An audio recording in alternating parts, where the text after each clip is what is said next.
What's up guys? Magandang araw sa inyong lahat. Ngayong araw nga pala meron akong isang manok na binili kahapon. Buo. Maliit lang to, siguro sa 800 grams lang binili ko sa Pure Gold. Ito yung ating imumukbang mamaya. Papakita ko muna kung paano siya i-prepare. Siguro sa 800 grams to buo.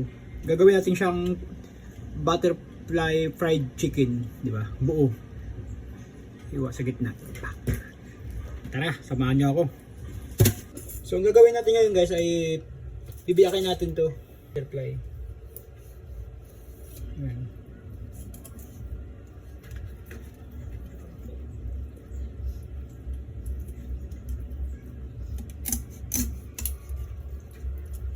Ayan. Break lang natin yung gitna para siya mag-flat.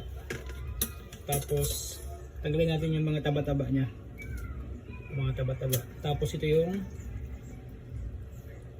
pinakabaga. Dapat pala yan kasi malansa yan.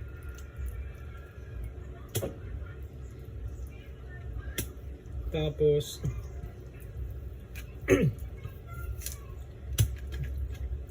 bali ito yung hita guys. Hita. Ang gagawin natin dyan, tutusukin natin gamit ng daliri. Ganyan niya may butas. Ganun din yung gagawin natin sa kabila.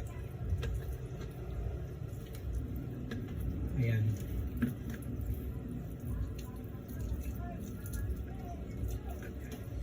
So, patulan natin to. Patulan natin. Ayan. So, tatanggalin natin. Ayan. Putol ulit. Tapos tanggal.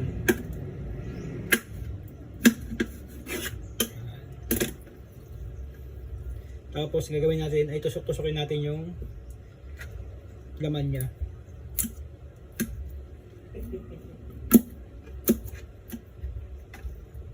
Para yung ating marination pumasok sa loob.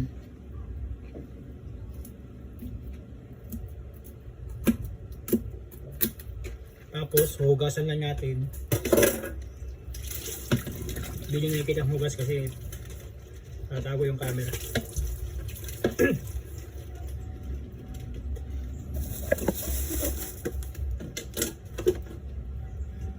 Kasi ito guys, importante dito kasi hindi pa natin siya imamarinate. Ang gagawin natin ay ito yung pagbababara natin. Gagawin natin ay lalagyan natin ng tubig. Yan. Tapos lagyan natin ng rock salt. Rock salt.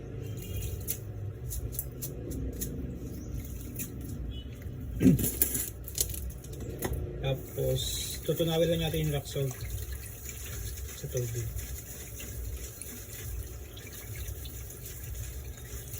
Pag matunaw na siya, saka natin siya ilalagay. Ito malinis ito guys, malinis na.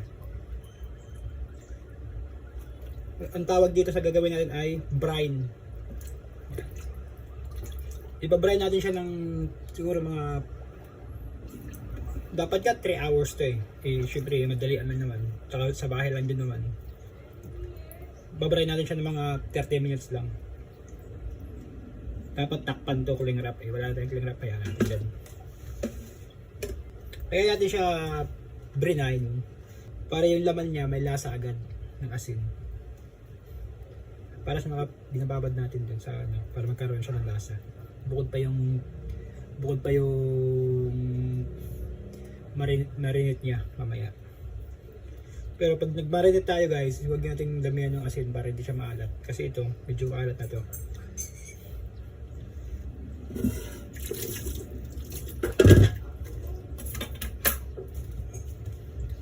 Iwanan na siya ng mga 30 minutes tapos balik tayo.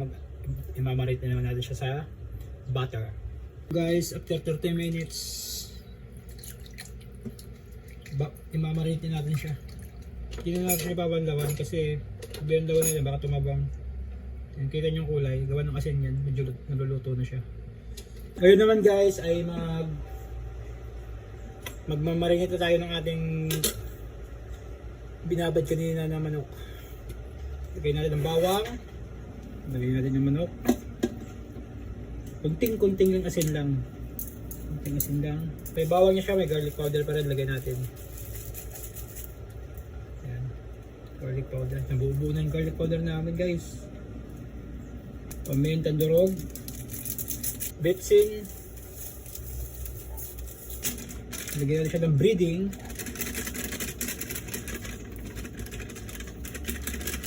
Isang pirasong itlog.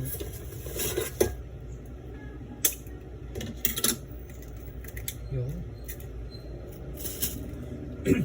Tapos mikos-mikos natin.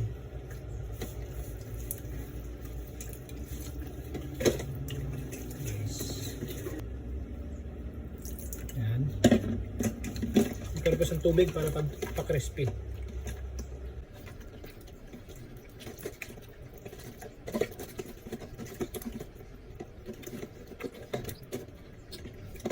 Tapos tikman natin kung ang lasa. Namit. Ngayon naman ay nagbabalat tayo ng patatas. Ipaparas natin sa fried chicken natin.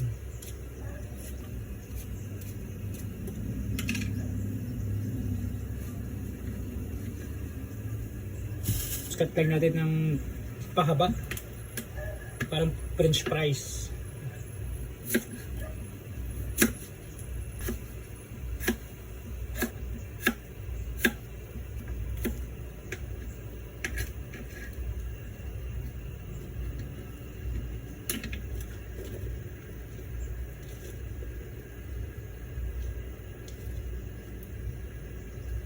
Natin dito ay ipa-blanch lang natin.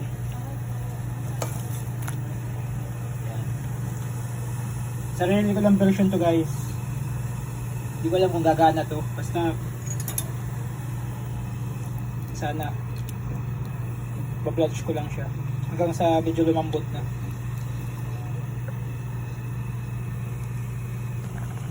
Ayun guys, pag ganyan na medyo luto na siya, panguhin na natin. Pero guys, hindi ako 100% sigurado na gagana to ah. Inbensyon ko lang to. Sana gumana. Hindi ko rin pinanood sa YouTube to. Basta ko na lang ginawa.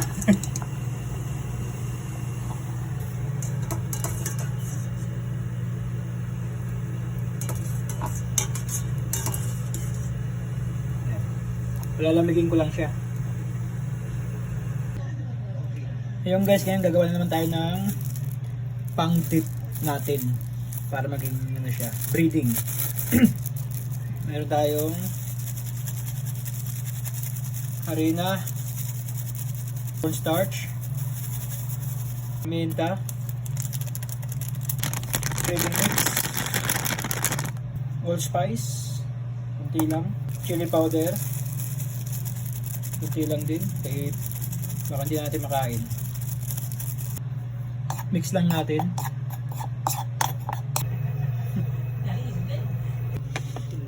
Yun. Tapos dito.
Ayun guys, malalaman lang natin pag luto na kung pag tinusok natin siya wala nang lumalabas sa dugo.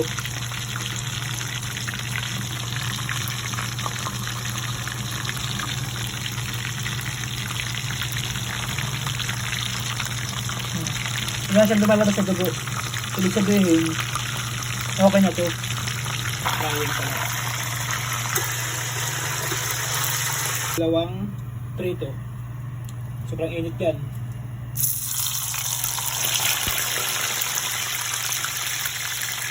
Ito lang dapat ko eh. Sobrang init ito. Ano natin? Okay na.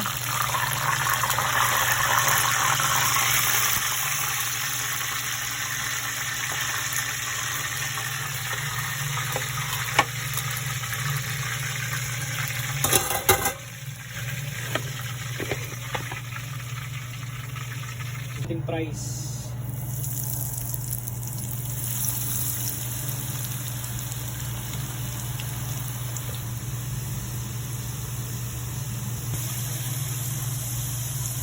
Diba?